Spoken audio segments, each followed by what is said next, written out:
میں حیران ہوتا ہوں کہ لوگوں کی، افراد کی اور خاص طور پر پاکستان کے سیاستدانوں کی تقدیریں کس طرح بدلتی ہیں۔ جب نواز شریف لندن میں جلا وطن کیا ہوا تھا انہوں نے خود کو، اور وہاں سے جب کبھی وہ تقریر کرتے تھے تو آپ نے بھی دیکھا ہوگا ایک کمرہ ہوتا تھا جہاں نواز شریف بائیں طرف بیٹھے ہیں اور دائیں طرف پیچھے تھوڑا سا جا کے وہاں پہ ایک میز کرسی پہ اسحاق ڈار بیٹھے ہوتے تھے۔ یہ وہی اسحاق ڈار ہیں جو آج کل فارن منسٹر بھی بنے ہوئے ہیں، ڈپٹی پرائم منسٹر بھی بنے ہوئے ہیں، اور کسی نہ کسی طرح میرے خیال میں جو فنانس منسٹری ہے، فنانس کے معاملات ہیں، اس میں بھی عمل دخل ہے ان کا۔ یہ 15 تاریخ کا دی ایکسپریس ٹریبیون ہے جس میں ان کا ایک بیان چھپا اور میں حیران ہو گیا۔ حیرانی بس ہوتی ہے، حیرانی ہونی نہیں چاہیے کیونکہ یہ چیزیں پاکستان میں تو دہائیوں سے چل رہی ہیں اور اسی طرح چلتی رہیں گی، یہ بالکل لگتا ایسے ہی ہے۔ تو جو بیان چھپا ہے ان کا اسحاق ڈار کا ٹریبیون میں وہ ہے کہ جی government shifting focus to growth. بھئی 30-40 سال 50 سال ہو گئے ہیں نون لیگ کو حکومت کرتے ہوئے۔ اسحاق ڈار شروع سے نون لیگ میں ہی ہیں، نواز شریف کے رشتہ دار بھی ہیں، عزیز ہیں ان کے یہ، اور نون لیگ میں ہی رہے ہیں، اور ان کے پاس ہمیشہ جب بھی نون لیگ کی حکومت بنتی ہے وفاق میں تو ان کے پاس عہدہ بھی رہا اور بالعموم ان کے پاس فنانس منسٹر کا عہدہ رہا ہے۔ تو یہ جو کہہ رہے ہیں government shifting focus to growth, تو بھئی پہلے فوکس کس چیز پر رہا ہے؟ 30-40-50 سال جو ہو گئے گزر گئے، اس میں آپ کا فوکس کس چیز پر تھا؟ پاکستان کو 78 سال ہونے لگے ہیں، پاکستان میں جو سیاسی حکومتیں بنتی رہی ہیں، جیسی بھی حکومتیں بنتی رہی ہیں، ان کا فوکس کس چیز پر تھا جو اب یہ شفٹ ہو کر گروتھ پر آ رہا ہے؟ آپ جو ہیں اسحاق ڈار جناب، یہ بتائیے، اور جناب اسحاق ڈار بلکہ یہ بتائیے آپ کے جو پہلے کس چیز پہ تھا فوکس، جو اب آپ کہہ رہے ہیں کہ بھئی government shifting focus to growth, تو بھئی اب گروتھ پہ آپ کا فوکس آ رہا ہے، پہلے کس پر تھا؟ اچھا تھوڑی سی ایک اور جو ساتھ ایک نیچے جو چھوٹی ہیڈ لائن بنائی ہوئی ہے، یہ شہباز رانا ہے، وہی ٹریبیون کی، ان کی خبر ہے، Dar says IMF curbed output in stabilization phase as unemployment soars۔ اچھا یہ بھی سمجھیں اگر انمپلائمنٹ بڑھ رہی ہے، جو اسٹیبلائزیشن کا انہوں نے ایک جو میں سمجھتا ہوں کہ یہ بھی ایک سحر تھا، ایک سمجھیں ایک طلسم جو پھیلایا ہوا تھا کہ جی ہو گئی، بس اسٹیبلائزیشن ہو گئی اور اب اس کے بعد گروتھ شروع ہو جائے گی۔ تو اسٹیبلائزیشن کے فیز میں وہ کہتے ہیں IMF نے، اصل میں IMF کی وجہ سے رکاوٹ پیدا ہو گئی اور اب بے روزگاری بڑھ رہی ہے، انمپلائمنٹ بڑھ رہی ہے۔ میری سمجھ سے باہر ہیں یہ چیزیں کہ بھئی کبھی پاکستان کے کسی سیاستدان نے، کسی وزیر نے، کسی مشیر نے، کسی سیاسی پارٹی نے یہ قبول کیا ہو کہ بھئی ہاں ہماری غلطی ہے کسی چیز کی۔ یہ جو ہے اسٹیبلائزیشن فیز میں جناب جی کس نے رکاوٹ پیدا کر دی؟ IMF نے پیدا کر دی۔ IMF کے پاؤں کس نے پکڑے تھے جا کے؟ آپ نے پکڑے تھے بھئی۔ اور آپ یہ بتائیں جو آپ کہہ رہے ہیں کہ گورنمنٹ کا فوکس اب گروتھ پر شفٹ ہو رہا ہے، تو اس سے پہلے فوکس کس چیز پر تھا اور گروتھ پر کیوں نہیں تھا؟ یہ جو ہے پاکستان کے، اور میں اخباروں کو بھی حیران ہوتا ہوں نا، میں یہی بات کہتا ہوں کہ یہ جو سیاستدان ہیں اور جو پاکستان کا میڈیا، الیکٹرانک میڈیا بھی اور پرنٹ میڈیا بھی، سب نے ایک چکر چلایا ہوا ہے۔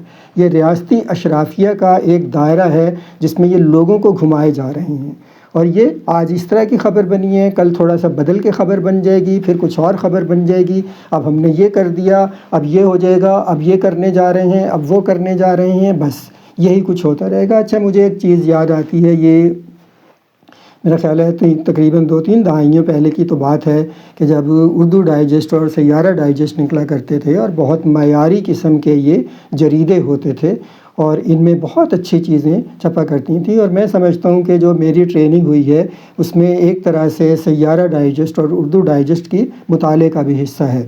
اچھا مجھے اس میں شاید سیارہ ڈائجسٹ میں بھی ایک مضمون چھپا تھا، ایک سمجھیں تھوڑا سا جس کو کہتے ہیں مزاحیہ، لیکن وہ ستم ظریفانہ مضمون تھا، اور اس مضمون کا عنوان مجھے یاد ہے، مجھے نہیں یاد کس نے لکھا تھا، لیکن مضمون کا عنوان یہ تھا کہ ادب میں ماشاء اللہ۔ اچھا اس میں انہوں نے بتایا کہ کوئی ایک صاحب تھے، اچھا انہوں نے جو ایک تھیسس لکھا، MA کا تھیسس ہوگا ان کے، یا چلیں ہو سکتا ہے PhD کا تھیسس ہوگا ان کے، اور اس کا عنوان تھا مومن خان مومن، شاعری اور حیات کا مطالعہ۔ اچھا یہ تھیسس چھپ گیا، ان کو ڈگری مل گئی۔ اچھا جی اس کے ساتھ 2-3 سال بعد انہوں نے اسی کتاب کا نام بدل کے کچھ ابواب ادھر ادھر کر کے پھر کیا کر دیا جی، مومن خان مومن کی شاعری کا ایک مطالعہ پھر چھاپ دیا۔ اچھا 2-3 سال بعد پھر مومن خان مومن اور ان کی شاعری پھر چھاپ دی اس کو۔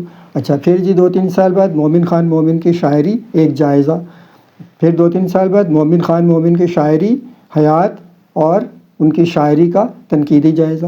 تو اسی طرح وہ ایک ہی کتاب تھی جس کا نام بدل بدل کر ہر 2-4 سال بعد وہ صاحب چھاپتے رہے۔ تو یہ اس جو ادب میں ماشاء اللہ نامی مضمون تھا اس میں یہ بتایا گیا تھا۔ مجھے بالکل یوں ہی لگتا ہے پاکستان کی سیاسی پارٹیاں، پاکستان کے سیاستدان بھی لوگوں کو کہانی ایک ہی ہے جس کو ہر دفعہ اس کے الفاظ تبدیل کر کے، اس میں ایمفیسس تبدیل کر کے وہ یہی سناتے رہتے ہیں۔ 78 سال اس بات کو گزر گئے ہیں، کوئی نتیجہ سامنے نہیں آیا ہے۔ لوگ اپنی زندگی گزار رہے ہیں، کس طرح گزار رہے ہیں؟ خود کما کے، خود محنت کر کے۔ حکومت صرف ٹیکس نکالتی ہے ان کی جیبوں میں سے، اور کوئی کام نہیں ہے ان کا نا۔ اور یہ بھی اسحاق ڈار جو ہیں کہہ جو رہے ہیں کہ government shifting focus to growth, تو ان سے کون پوچھے گا؟ بھی کوئی نہیں پوچھ سکتا ہے۔ ہماری بات، کسی کی بھی بات، آپ ہوں میں ہوں، ہم لوگوں کی کسی کی بات ان تک نہیں پہنچے گی، کبھی بھی نہیں پہنچے گی۔ اور یہ ایک ہے وہ جو سمجھیں کمیونیکیشن کا ایک ان بریجیبل گیپ ہے، کبھی بھی برج نہیں ہوگا یہ گیپ، اس کے درمیان کوئی پل نہیں بن سکتا۔ اور میں پہلے بھی یہ کر چکا ہوں بات، میں جو کہتا ہوں کہ مجھے میڈیا پر بھی حیرانی ہوتی ہے، تو میڈیا اصل میں جو الیکٹرانک میڈیا، پرنٹ میڈیا، اسے ایک برج کا رول ادا کرنا تھا، لیکن یہ برج کا رول ادا نہیں کر رہا۔ یہ سیاستدان جو کچھ بھی کہہ رہے ہیں، ہل رہے ہیں، سو رہے ہیں، جاگ رہے ہیں، اٹھ رہے ہیں، بیٹھ رہے ہیں، ادھر چلے گئے، ادھر چلے گئے، اس کو کچھ کہہ دیا، اس کو اچھا کہہ دیا، اس کو برا کہہ دیا، باہر سیر کرنے چلے گئے، کسی سے ملاقات کر لی، کوئی معاہدہ کر دیا، کوئی MOU سائن کر دیا، بس یہ میڈیا اس کی خبریں چلاتا رہے گا۔ یہ صرف ون سائیڈڈ میڈیا، ایک ون سائیڈڈ ٹریفک چلا رہا ہے، ایک یک طرفہ ٹریفک چلا رہا ہے۔ حکومت کیا کر رہی ہے، ریاست کیا کر رہی ہے، لوگوں کو سنائے جاؤ۔ اور یہی پاکستان کے اخبارات میں بھرا ہوتا ہے، ٹی وی چینلز پہ یہی کچھ ہو رہا ہوتا ہے۔ تو یہ کمیونیکیشن گیپ، اسی لیے میں سمجھتا ہوں سیاستدان بھی ذمہ دار ہے۔ اگر میں پہلے بھی کہتا رہا ہوں میں کہ پاکستان کے شہریوں کا سب سے بڑا مجرم اگر کوئی ہے تو وہ سیاستدان ہے، سیاسی اشرافیہ ہے۔ اور اس کے بعد دوسرا مجرم اگر میں کسی کو کہوں تو وہ پاکستان کا یہ جو ہے ایک دانشور اشرافیہ، یہی لوگ دانشور ہیں جو لوگ اخبار چلا رہے ہیں، ٹی وی چینل چلا رہے ہیں، اخباروں میں چھپ رہے ہیں، مضامین چھاپ رہے ہیں، کالم چھاپ رہے ہیں، خبریں بنا رہے ہیں، ایڈیٹر ہیں، سب ایڈیٹر ہیں اور رپورٹر ہیں اور دوسرے اینالسٹ ہیں، تجزیہ کار ہیں، یہ سارے دانشور اشرافیہ میں آتے ہیں، یہ بنے ہوئے ہیں، یہی دانشور اشرافیہ ہے۔ تو یہ سارے پہلا کلپریٹ، پہلا مجرم پاکستان کے شہریوں کا سیاسی اشرافیہ، اور دوسرا سب سے بڑا مجرم دانشور اشرافیہ، یہی لوگ ہیں۔ تو یہ پاکستان میں ایک دائرہ ہے جس میں پاکستان کے شہریوں کو یہ گھمائے جا رہے ہیں، اور یہ دائرہ کبھی بھی ٹوٹے گا نہیں، یا کیسے ٹوٹے گا، میری تو سمجھ سے باہر ہے یہ۔